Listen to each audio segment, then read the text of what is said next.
ในต้นเสาร์วันที่28เมษายน2025อยู่กองบัญชาการปกสเมืองปากสัน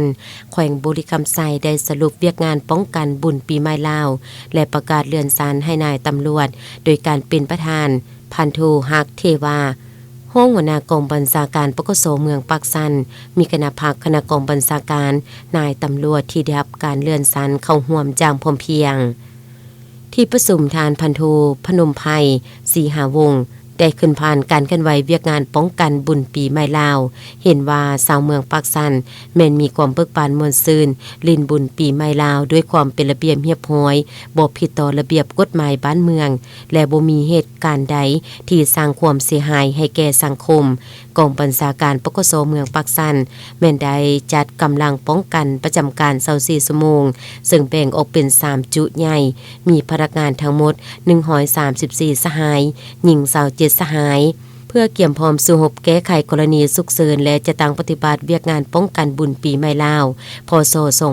2568อยู่ภายในกองบัญชาการและบรรดากลุ่มบ้านยังได้โต้ห่มกำลังในแต่ละบ้านเพื่อกะเกี่ยมความพร้อมและออกกวดการลาดตระเวนบรรดาห้านบันเทิงและตามสายทางเพื่อรักษาความสงบในขอบเขตความรับผิดชอบของตน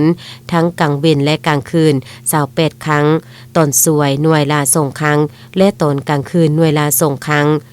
เพื่อยับยั้งปัญหาอาชญากรรมที่อาจจะเกิดขึ้นรวมหอดสกัดการขี้ลักงัดแงะตามบ้านเฮือนให้มีความสงบรอบด้านในทั่วเมืองปากสันในระยะป้องกันบุญปีใหม่ลาวพศ2568ตั้งแต่วันที่13-17เมษายน2025แม้นมีสภาพเกิดขึ้นอยู่1เรื่องคือในครั้งวันที่13เมษายน2025เวลา20:00 น.ทางเจ้าหน้าที่แผนกตำรวจได้กักตัวกลุ่มวัยรุ่นมั่วสุมเสพติดจำนวน2คนอยู่เขตบ้านสนาไซเมืองปากสันแขวงบุรีคำไซเพื่อส่งให้เจ้าหน้าที่วิสาเฉพาะดำเนินตามระเบียบการที่กำหนดไว้